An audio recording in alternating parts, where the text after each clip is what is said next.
Dehors, un jeu d'ombre et de lumière invite à sortir. Pendant que l'on passe d'un espace clos à un autre, que l'on peine à rompre avec le tempo du monde contemporain, la nature demeure. Disponible, fragilisée, mais fidèle à son rythme millénaire. Alors, qu'est-ce qui pousse certains à y passer un temps long, parfois loin du tumulte ordinaire ? Qu'éprouvent-ils lorsqu'ils rejoignent la nature et lorsqu'ils en reviennent ? Et surtout, comment trouvent-ils leur équilibre entre vie nomade et sédentaire ? Dans ces échanges, ils racontent comment leur présence auprès du vivant a transformé leur manière d'habiter le monde. Bienvenue dans Les Éclaircies, le média qui pense le monde par la nature. Quand j'ai eu cet appel, j'ai décidé de le suivre, mais je me suis dit je vais pas y arriver, je vais tenir 3 jours. J'avais pris des réserves de nourriture dans mon sac, parce que je me suis dit au moins ça me laisse un peu de répit avant d'aller demander, et je vais pas mourir de faim. Avez-vous déjà croisé la route d'un voyageur sans argent ? Un sac à dos, une paire de sandales, une tente et de quoi grignoter 3 jours, voici ce qu'a emmené Lindsay lorsqu'elle décide de rejoindre Rome, à pied, en solitaire. A priori, rien ne manque à l'appel pour son voyage, excepté un détail. Dans ses bagages, Lindsay n'a pas d'argent. Alors, comment se déroule une aventure où l'on se refuse la possibilité d'acheter quoi que ce soit ? Et pourquoi une telle contrainte ? J'ai à cœur de vous montrer ce qu'elle m'a fait découvrir, c'est-à-dire une autre facette du voyage sans argent, remplie de douceur et d'une joie immense. Dans cet épisode, on se questionne sur la façon dont on pense notre rapport à l'argent, à la mobilité et à la spiritualité, mais surtout à la manière dont cela influence nos rapports humains. En été 2024, j'étais au Puy-en-Velay, où j'avais passé 5 mois pour travailler un petit peu. J'ai fini mon job saisonnier et je me suis demandé, ok, qu'est-ce que je fais maintenant ? Où je vais ? J'ai pas envie de rester ici. Et quand je suis au Puy et que je suis un peu perdue, j'adore aller à la cathédrale du Puy. Elle est magnifique et souvent j'ai mes réponses là-bas. Et du coup, un matin, je me suis levée, je suis allée à la messe des pèlerins. Je suis pas partie marcher avec eux, mais je suis restée dans la cathédrale. Et là, j'ai vu un gros livre posé sur un pupitre. Je sais même pas encore ce que c'est. C'est un livre avec les paroles de tous les dimanches. Et j'ai été attirée par ce livre et j'ai lu la parole du dimanche de la semaine où on était. Et c'était une phrase qui disait va marcher sans sac, sans bâton, sans argent, avec tes sandales. Et va propager la bonne nouvelle, va toquer aux portes et si on ne t'accueille pas, secoue tes pieds avant de partir. Et cette phrase, elle a résonné en moi et là je me suis dit waouh, c'est ça qu'il faut que je fasse. Je marche tout le temps en sandales et du coup je me suis vue un petit peu, je me suis dit waouh, il faut que, je vais partir marcher sans argent avec mes sandales. Je vais quand même prendre un sac à dos, mais voilà, c'est comme ça que m'est venue l'idée. Et ensuite je me suis dit ok, c'est bien, mais je vais où ? Du coup, j'ai demandé à avoir des réponses et là, j'ai senti que c'était Rome, en fait. Et c'est comme ça que je me suis dit, ok, je vais partir marcher vers Rome sans argent. Ça m'a paru un peu fou, je me suis dit, mais pourquoi est-ce que cette idée, cet appel vient à moi comme ça et je vais pas y arriver ? J'avais énormément de peur au début, mais encore une fois, l'appel était tellement fort que je me suis dit, je vais le suivre. Depuis le premier épisode dans lequel elle me raconte son chemin de Compostelle, son histoire ne cesse de bouleverser mes croyances. Car le voyage au long cours compte dans ses rangs de plus en plus d'adeptes. Tout le monde s'équipe dans les moindres détails et il semblerait que l'on cherche presque à concilier aventure en extérieur et confort. Et c'est ce qui m'émeut chez Lindsay. Aucune volonté de prouver quelque chose n'anime son départ. Par moments, il y a quelque chose qui vient résonner en moi, vibrer dans mon corps, me mettre des frissons et là je comprends que c'est juste, que c'est le chemin à suivre. Et parfois c'est difficile de l'expliquer avec des mots, mais dans mon corps je le ressens et comme c'est un appel, ça aurait pu être Budapest ou peu importe. Et je me suis dit, je vais tenir 3 jours et ensuite je vais rentrer, je vais arrêter, je vais faire quelque chose d'autre. Je pensais pas que j'allais y arriver. Et il y a un truc un peu dingue, c'est que dès que j'ai commencé à marcher, il y a une foi qui m'est tombée dessus de je ne sais où. Et je savais que j'allais trouver à manger, que quelqu'un allait m'aider, qu'on allait m'offrir à manger, qu'on allait m'offrir un endroit où dormir le soir. Je savais que tout allait bien se passer en fait. Je ne sais pas trop l'expliquer, mais j'avais une foi énorme et une confiance en la vie et en les êtres humains, alors que j'avais encore pas demandé. Donc je me sentais plutôt bien. Et donc il a quand même fallu que je commence à demander à manger à un moment donné. J'ai commencé à demander à manger dès le 2e jour.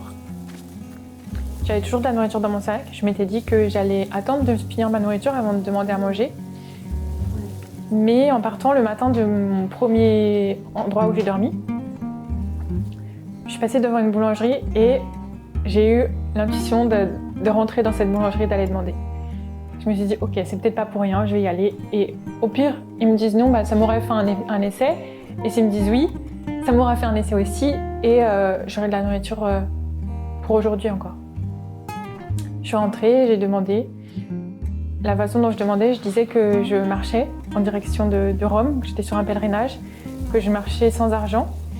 Et je leur demandais s'ils avaient de la nourriture qu'ils allaient jeter et qu'ils ne pouvaient pas vendre, ça c'était important pour moi. Et qu'au lieu de la jeter, s'ils pouvaient me la donner, me l'offrir, et je pouvais aussi leur rendre un service. Je voulais pas que ce soit un peu dans la mendicité, je voulais plus que ce soit dans l'échange.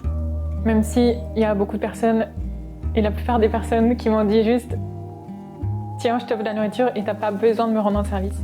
En Italie, j'avais envie d'essayer l'expérience de mendier. Donc de me poser quelque part et de demander de l'argent. Mais je ne l'ai pas fait parce que souvent c'était dans des grandes villes et il y avait d'autres personnes qui mendiaient et je me suis dit ces personnes-là, elles ont plus besoin que moi. Et donc je me sentais vraiment mal de m'asseoir et de demander de l'argent alors qu'il y avait d'autres personnes qui avaient plus besoin que moi. Et donc j'ai pas demandé d'argent. Ça m'arrivait par contre que j'allais demander de la nourriture dans des commerces et qu'on m'offre et de la nourriture et de l'argent. Ouais.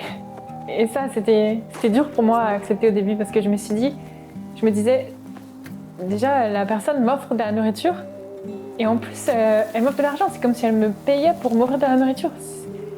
Il y a quelque chose en moi qui ne résonnait pas, enfin qui me disait c'est pas juste. Et j'avais du mal aussi à recevoir au début. Et j'en ai parlé à un ami à ce moment-là. Et il m'a dit une phrase qui m'a beaucoup aidée. C'est « Mais Lindsay, tu te rends pas compte de tout ce que tu leur offres, rien qu'en osant leur demander. » Parce qu'en fait, en leur demandant, je leur offre la possibilité de pouvoir aider quelqu'un. Et ça, c'est juste énorme. Parce que dans la vie de tous les jours, on n'a pas souvent la possibilité d'aider quelqu'un, sauf si on prend la décision. Mais la possibilité d'aider quelqu'un qui vient nous demander directement à nous-mêmes, ça arrive pas souvent. Il y a un moment, j'ai pas utilisé du tout d'argent en Italie et après l'Italie, j'ai recommencé à utiliser un petit peu d'argent. Quand j'ai recommencé à utiliser de l'argent, au début, j'ai eu beaucoup de mal. Ça me semblait tellement... à quoi ça sert ? J'avais du mal à l'accepter. Et après, j'ai réussi à comprendre qu'en fait, c'était juste une manière d'échanger. Jusqu'ici, je proposais un service, et maintenant, je propose de l'argent. J'avais des noms. J'ai essayé quelques fois de demander dans des supermarchés. Là, je savais la réponse, mais les personnes n'étaient pas bienveillantes du tout dans les supermarchés. Du coup, j'ai dû demander 3 fois et je suis pas retournée demander. Un jour, j'ai demandé dans un restaurant savoir s'ils avaient de la nourriture qu'ils allaient mettre à la poubelle. Et je suis rentrée et je suis tombée sur la patronne et j'ai même pas eu le temps de finir ma phrase qu'elle s'est un peu mise en colère contre moi en me disant que ici on travaille, si j'ai envie de manger, j'ai qu'à aller travailler aussi. Voilà. Et je suis ressortie là, c'était pas mon premier nom, mais c'était mon premier nom aussi sec et c'est surtout qu'on m'ait pas laissé parler. Et c'est ça ça m'a vraiment blessée. Du coup, je suis ressortie et je me suis mise à pleurer. Pas tant parce que j'avais pas de nourriture, mais parce qu'on m'avait pas écoutée. Ce périple, pour certains, est un privilège. Pour d'autres, une mise en danger inutile. Si nos réactions ne sont pas toujours si binaires, le voyage sans argent soulève des peurs multiples. Bien loin des clichés, Lindsay n'est pas partie pour se mettre à l'épreuve, mais tout simplement par intuition, presque par foi, de vivre le monde autrement. Tout commence lorsqu'elle décide de rejoindre Rome, puis quelques semaines plus tard, de poursuivre sa route jusqu'à Jérusalem. Au départ, j'étais sur la Via Francigena jusqu'à Rome et jusqu'à l'Italie du Sud, parce qu'il y a aussi une Via Francigena normalement qui commence du Sud. Enfin, on peut la faire dans le sens qu'on veut, mais qui relie le Sud à Rome et le Nord à Rome. Donc j'étais quand même sur un chemin de pèlerinage. C'était juste pas un chemin qui allait vers Saint-Jacques-de-Compostelle, mais qui allait vers l'Est. Sur le chemin de Compostelle, on pourrait dire qu'il y a un rythme parce qu'on dort dans des gîtes pèlerins, donc il faut partir avant 8h par exemple, il faut arriver après 15h. Donc là, il y a un rythme un peu plus imposé. Mais sur ma marche jusqu'en Turquie, comme je savais jamais en plus où j'allais dormir le soir, et je dormais jamais aux mêmes endroits, je pouvais pas prévoir et donc non, chaque jour était différent.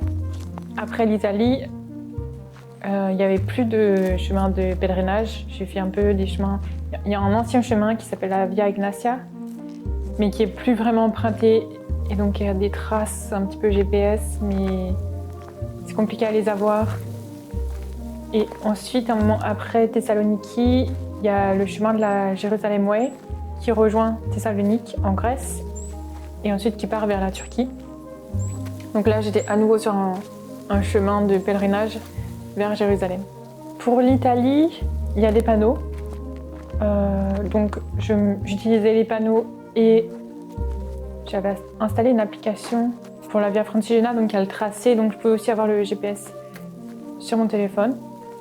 Sauf en Suisse où j'avais pas de réseau pour mes premiers jours. Là, c'était un petit peu l'aventure, mais je m'en suis sortie. Et après l'Italie, il n'y avait plus de traces, donc là, la plupart du temps, je mettais sur mon GPS le point où je voulais aller le soir. Et après, quand j'ai rencontré aussi des personnes qui marchaient, même après l'Italie. Donc quand je marchais avec ces personnes, il y en a certaines d'entre elles qui avaient des traces GPS qui étaient un peu plus organisées que moi. Et du coup, elles me partageaient les traces ou on s'arrangeait comme ça. Mais j'ai jamais fait des gros détours en fait. J'avais toujours un truc, mon intuition en fait, qui à un moment donné me disait regarde la carte. Et même parfois, j'étais pas sûre mais je pensais que le chemin allait par là. Mais j'avais un petit doute. Après je me suis dit je devrais regarder ma carte. Non, je vais pas la regarder, c'est bon, j'y vais. Et en fait, à chaque fois que ça m'arrivait ça, en fait je m'étais trompée de chemin. Du coup en fait, après, au moment où je me ressentais juste j'ai un petit doute, je vais regarder la carte, je la regardais parce que je me disais, je savais que c'était presque sûr que je me sois trompée de chemin. Donc je préfère la regarder maintenant plutôt que dans 20 minutes et de devoir faire 1 kilomètre demi-tour. J'ai eu l'impression que certaines capacités d'être humain revenaient à moi. Par exemple, être capable de m'orienter en regardant le soleil alors que j'ai jamais appris. C'était juste, je savais que là, si je regarde le soleil et qu'il est là dans le ciel, alors que je sais pas où est le nord, où est le sud, rien, et je sais pas quelle heure il est, je sais que je suis dans la bonne direction. Enfin, c'est un truc instinctif en fait qui m'est revenu à force d'être dehors, de marcher. Aussi, je savais que je marchais vers l'ouest et c'est quelque chose qui m'est revenu, ouais. Ce savoir un peu irrationnel et difficile à définir domine les connaissances les plus concrètes. Et c'est ce qui me fascine, cette tranquillité avec laquelle Lindsay appréhende son entrée dans chaque pays. Je me renseignais avant d'arriver dans les pays par rapport à la monnaie. C'est tout, je me suis pas renseignée principalement par rapport aux mœurs, aux façons de se comporter, etc. Je me posais des questions, bien sûr, je savais pas vraiment, mais je demandais plutôt aux personnes que je rencontrais plutôt que de chercher sur Internet. J'ai toujours passé des frontières, avec des guichets, sauf en Suisse et en Italie, il n'y a pas de frontières, donc là c'était différent. Quand je suis arrivée en Albanie, j'ai eu beaucoup d'a priori, parce qu'en France, on a des a priori sur les Albanais. Et je ne savais pas trop à quoi attendre, mais en même temps, j'aime pas avoir des a priori, du coup je les ai laissés de côté. Au final, tout s'est bien passé en Albanie. J'ai pris un bus pour rejoindre la partie d'où je voulais recommencer à marcher. Ça s'est bien passé, il y avait un jeune qui parlait anglais, du coup il m'a aidé, etc. J'ai marché sur une route où il y avait des gros travaux, du coup c'était pas très chouette, c'était pas fun. Mais Heureusement, je sais plus si c'était le week-end, il n'y avait pas de travaux ce jour-là. Du coup, il y avait juste un boulevard où je marchais avec deux Français à ce moment-là. Il y avait juste un boulevard où on pouvait marcher et il y avait des voitures à côté. Il y a comme un équilibre, une justesse qui accompagne toutes ces décisions. Et je découvre justement que la source de cette force ne réside ni dans une connaissance parfaite du chemin, ni dans sa confiance en sa qualité de marcheuse. Cette force, Lindsay l'a développée en creusant, au fil du voyage, sa spiritualité. Ma grand-mère m'avait offert une médaille de Sainte Rita. C'est une sainte qu'elle prie beaucoup et du coup je l'ai apportée autour du cou pendant ce voyage.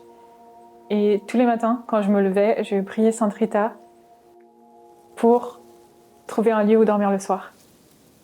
Et tous les jours, pendant 2 mois en Italie, mais pendant 4-5 mois, pendant tout mon voyage, tous les jours j'ai trouvé un lieu où dormir le soir.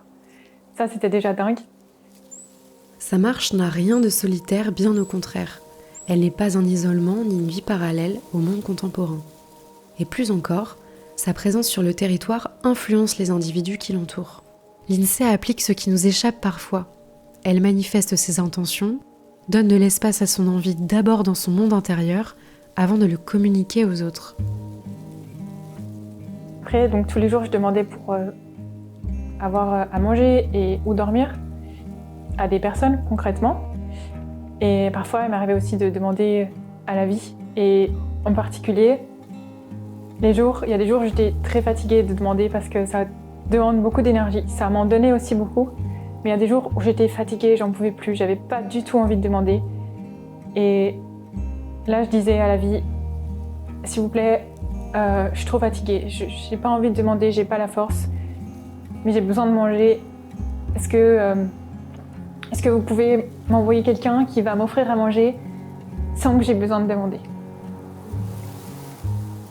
Et cette journée, je rencontrais quelqu'un qui allait m'offrir à manger. Par exemple, un jour j'avais demandé ça et je marchais sur une petite route de campagne et il y avait un monsieur qui était dans son jardin et il avait un chien et il était magnifique. Et je me suis arrêtée, c'était en Italie donc j'avais quelques mots mais pas énormément. Et j'ai commencé à parler de son chien et il était aussi en train de s'occuper de son pommier et il m'a parlé comme ça. J'ai pas dit que je marchais sans argent. Si c'était pas nécessaire, j'en parlais pas. Et à un moment donné, il m'a demandé est-ce que tu as besoin de quelque chose pour ta marche aujourd'hui? Est-ce que tu veux des trucs à manger ou à boire pour ton chemin? Et du coup, j'ai dit si vous avez quelques fruits, je suis preneuse. Non, j'ai dit si vous avez une pomme. J'ai pas dit quelques fruits, une pomme. Et il est allé voir sa femme dans sa maison, il est revenu et ils avaient un sachet avec des pommes, des poires, plein de fruits. Alors que j'avais pas demandé, c'est cet homme qui est venu à moi. Et il y a un autre moment, le matin, j'aimais bien parfois aller demander des cafés en échange d'un service. Et un matin, j'étais pareil, trop fatiguée, j'avais plus envie. J'ai marché, je passais dans une petite ville et je passe devant un café et il y avait un papy qui était assis à une petite table. Il me fait coucou, je fais coucou, je lui souris et il me fait comme ça. Et je vais le voir et là, j'arrive devant lui. Et je dis pas un mot, je dis juste bonjour en italien. Et il me dit « Tu veux un café? C'est moi qui te l'offre. » Et là, j'ai dit « Waouh, c'est dingue. » Du coup, on a discuté ensemble, il m'a offert ce café, on a échangé pendant 10 minutes, je suis repartie. Il était heureux, j'étais heureuse et c'était magnifique. Le passage de Lindsay semble semé comme un vent de liberté et de joie. Elle ne fait pas que traverser le paysage, elle s'y relie. Et parce qu'elle reconnaît son lien nécessaire aux autres, mélangé à beaucoup d'autonomie et d'humilité, elle rehausse sa présence au monde. La beauté de ce voyage, c'est une des plus belles choses pour moi que je retiens. C'est un peu ça, justement. Souvent, quand je rentrais dans un petit commerce pour demander à manger, dans un café, une boulangerie ou quoi que ce soit, le commerçant, il faisait sa journée, il était dans son rythme, pas triste, mais pas heureux. Et je demandais. Et la plupart du temps, quand je ressortais, la personne, elle avait un grand sourire. Parce je sentais qu'elle était heureuse d'avoir pu aider quelqu'un. Et juste voir ça, voir que le fait que j'aille leur demander leur donne autant de joie, mais ça m'en apportait autant, voire encore plus. Et du coup, ça m'aidait à aller demander. C'est ça qui me donnait de la force aussi quand j'étais fatiguée, c'était de me dire ça va t'apporter, ça va apporter à ces gens. Et c'était magnifique. Et même parfois, une fois, pour une anecdote, je suis rentrée dans une pâtisserie en Italie pour aller demander à manger des invendus. C'est le patron qui m'a accueillie et il y avait une autre personne, un autre client qui était avec une vendeuse. Et donc j'étais concentrée sur le patron. Et je lui ai demandé, il m'a dit oui, attends une minute. Il est revenu avec un gros chou à la crème, plus un billet de 20 €. C'est là où quelqu'un m'a offert de l'argent, la première fois, je crois. Au début, j'ai eu beaucoup de mal à recevoir. J'ai dit non, c'est gentil déjà, vous m'offrez de la nourriture. Ouais. Mais je voyais que ça lui faisait tellement plaisir que, en fait, j'ai dit mais merci, c'était beau et je sentais que ça lui faisait plaisir. Et en repartant, j'ai vu qu'il y avait 5-6 personnes qui étaient en train d'attendre et elles avaient toutes le sourire. Ça se trouve que ces personnes voient qu'une autre personne aide quelqu'un d'autre dans le besoin, elles vont se dire moi aussi je suis capable d'aider quelqu'un d'autre et ça procure tellement de joie. Et ça se trouve, je me suis dit elles sont allées aider quelqu'un d'autre ou un jour elles vont aider quelqu'un dans le besoin. Et juste penser à ça, ça me donne aussi tellement de joie de me dire que cette générosité elle est contagieuse en fait et de voir quelqu'un aider quelqu'un d'autre. C'est comme une chaîne de contagion qui va se propager et peut-être qu'un jour tout le monde sera dans cette générosité et cette entraide. Et ça me nourrit énormément. J'ai acheté une carte, je l'ai reçue hier, une carte d'Europe, pour pouvoir tracer justement tous mes chemins. Et là, je voyais cette carte et je me disais, mais j'ai envie de découvrir tous ces pays, d'aller marcher. Là, je me suis dit même peut-être aller en vélo, changer un petit peu mon mode de déplacement. L'équilibre est difficile à trouver pour elle, car la quête de sa sérénité la dirige vers un mode de vie à part, en décalage avec celui du monde qui l'entoure. Mais pourrait-on facilement renverser ses perceptions ? Mais c'est difficile d'accepter ça aussi, parce que la société, justement, elle nous a pas appris à juste avoir un objectif de « je vais marcher ». Souvent, les questions, on me pose des questions de « ok, mais et tu te fais quoi comme travail ? Comment tu gagnes de l'argent ?» Alors oui, c'est intéressant. C'est aussi super compliqué pour moi, parce que du coup, j'ai l'impression de devoir me mettre des espèces de faux objectifs pour pouvoir rentrer dans un moule et pouvoir répondre à des questions. La marche est-elle compatible avec la société contemporaine ? Faut-il parfois interrompre son voyage ou instaurer une pause ? Et surtout, comment habiter ce temps d'arrêt ? Comme on me pose souvent la question de qu'est-ce que je fais, au final, qu'est-ce que je crée, je me pose moi-même la question, je me dis mais qu'est-ce que j'ai créé ces 4 dernières années ? J'ai l'impression rien, alors que j'ai fait tellement, mais j'ai l'impression de rien avoir créé concrètement parce que j'ai pas créé une entreprise, j'ai pas continué un CDI en gagnant plein d'argent, acheter une maison, créer une famille, faire des enfants. De me dire que j'ai pas toutes ces responsabilités-là sur le dos, c'est toutes les responsabilités qu'on a dans notre vie quotidienne. Alors, j'en ai aussi quand tu marches, mais beaucoup moins. J'ai l'impression que je me pose juste les questions où je dors ce soir, qu'est-ce que je vais manger, où je vais. Point. Il n'y a pas toutes ces questions quotidiennes qu'on se pose en général et qui prennent énormément de place dans le cerveau et qui du coup créent une fatigue mentale énorme. Comme on ne se pose plus toutes ces questions, on libère de l'espace mental et donc on a beaucoup plus d'espace pour se reconnecter à soi-même, pour se reconnecter à la nature, aux autres, à ce qui se passe autour de nous en fait, tout simplement. Et parce que dans la vie quotidienne, sinon on a tendance peut-être à être un peu endormi et centré sur nous. Et pour l'instant, la vie sédentaire qu'expérimente Lindsay ne lui procure en rien les mêmes bienfaits que la marche. Quand je marche, je pense juste à ce que je vis ici et maintenant. Et c'est ça qui compte. Et c'est après, une fois que j'arrête, je me dis « Ah ouais, là, j'ai pas créé... » Là, je commence à ruminer, en fait. Voilà, toutes ces pensées commencent à revenir. Et c'est là où je commence à avoir un auto-jugement, en fait. Et juste le mouvement de la marche et d'être en extérieur, de respirer, parce que du coup, quand on marche, on respire mieux. tout ça, avoir une routine aussi qui, même si on n'a pas des heures fixes, tous les jours on sait qu'on va se lever marcher. C'est peut-être aussi pour ça que les retours sont difficiles. Parce que du coup mon système nerveux retourne dans un environnement où il n'est pas si apaisé que ça. C'est un peu triste parce que j'adorerais garder toutes ces belles choses que j'ai quand je marche. Et j'essaye, mais je pense que quand je marche, je suis tellement alignée, ancrée, apaisée, que forcément j'ai une écoute qui est encore plus développée, alors que mon écoute est déjà développée de base. J'ai énormément d'empathie, de bienveillance, de soin aux autres, d'envie de leur apporter du soin, un amour en général, enfin un amour global quoi. Et juste de baigner un peu dans cet état d'esprit-là d'amour, ça rayonne aux autres et ça donne envie d'être bienveillant. Pour moi, les retours de marche sont toujours super difficiles. Moi, ma place, c'est quand je marche. C'est quand je me sens libre à pouvoir marcher, aller où je veux, décider de mes horaires. C'est le mode de vie qui me convient. Et donc, quand j'arrête de marcher, c'est un peu comme si, hop, on m'arrachait, enfin, je décide, hein, mais on m'arrachait de ce mode de vie qui au final, qui me correspond aujourd'hui, là où je me sens bien. Et du coup, retourner dans un mode de vie classique où je n'ai plus d'objectifs en plus, je ne sais plus qu'est-ce que je fais aujourd'hui, qu'est-ce que je fais tout court. Ben, ça, c'est des moments qui sont super compliqués pour moi. Quand on parle, quand on est sur le chemin, on dit quand on va retourner à notre vie normale. On parle un peu comme si un petit écosystème du Camino.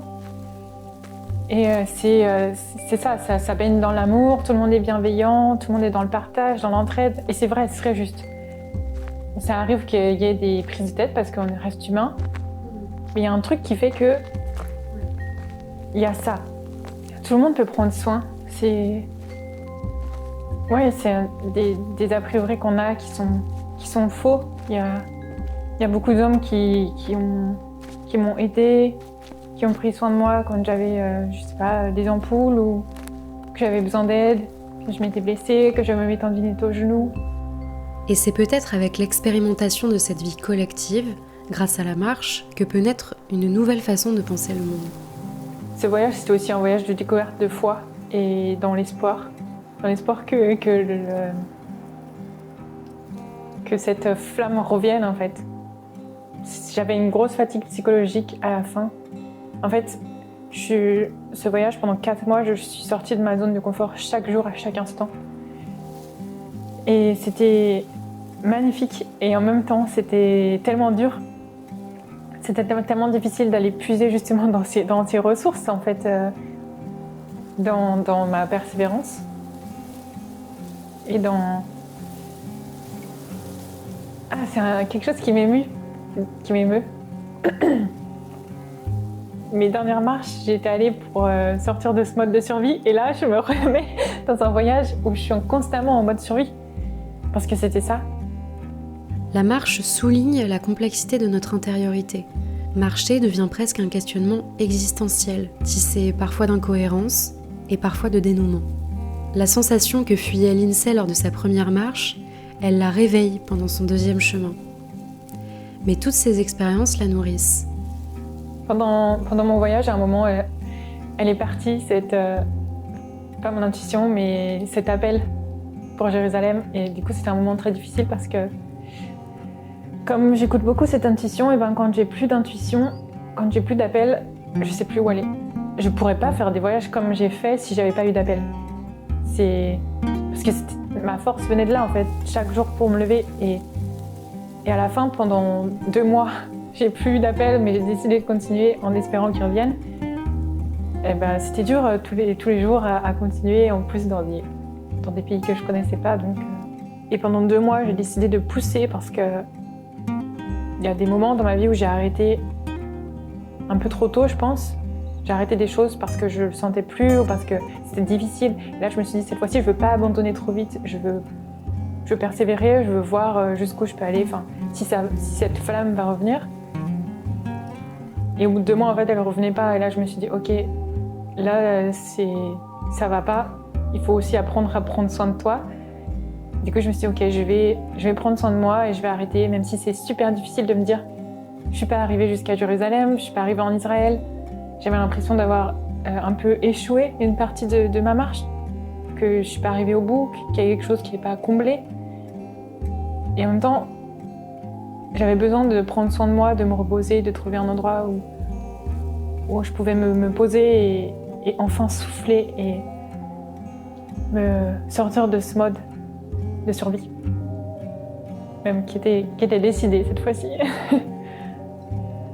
Et aujourd'hui, avec le recul, oui, il y a une part de moi qui me dit j'aurais pu continuer et arriver en Israël, à Jérusalem, malgré le fait que c'était une période de guerre, parce que j'ai rencontré d'autres pèlerins sur le chemin qui sont arrivés à la période de Noël, la période où j'aurais dû arriver.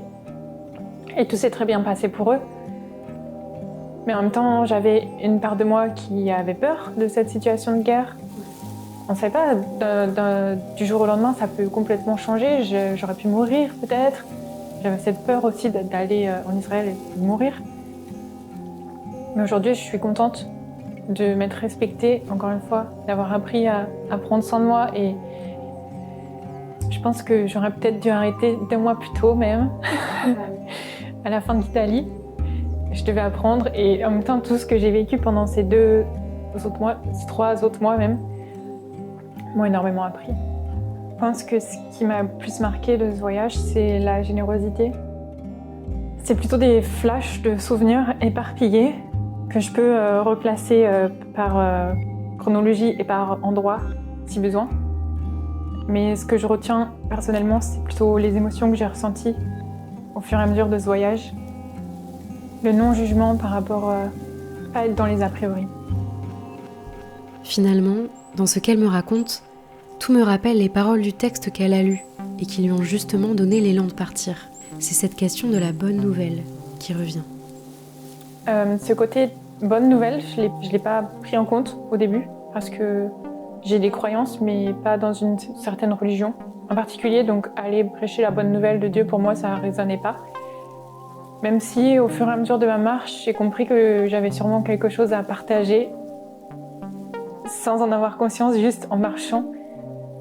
Mais ça, je l'ai compris après, au fur et à mesure. Une des raisons, au final, de ce voyage, c'était trouver la paix à l'intérieur, et ensuite partager cette paix juste dans mon champ vibratoire, en fait, juste en allant à la rencontre des gens. Merci pour ton écoute. Si cette histoire t'a plu, je te donne rendez-vous le mois prochain. Je t'invite à t'abonner pour découvrir là où le futur invité qui pense le monde par la nature. J'écris, j'enregistre et j'assure le montage de chaque interview. Jean-Gabriel Becker compose la bande originale, Guillaume Marical réalise l'illustration et les animations graphiques. Tu peux aussi découvrir les autres formats des éclaircies, notamment les chroniques, diffusées tous les mardis à 18h sur Instagram. Et si tu préfères lire, tu peux me suivre sur Substack et t'abonner à la newsletter. Merci de compter parmi ceux qui pensent le monde par la nature.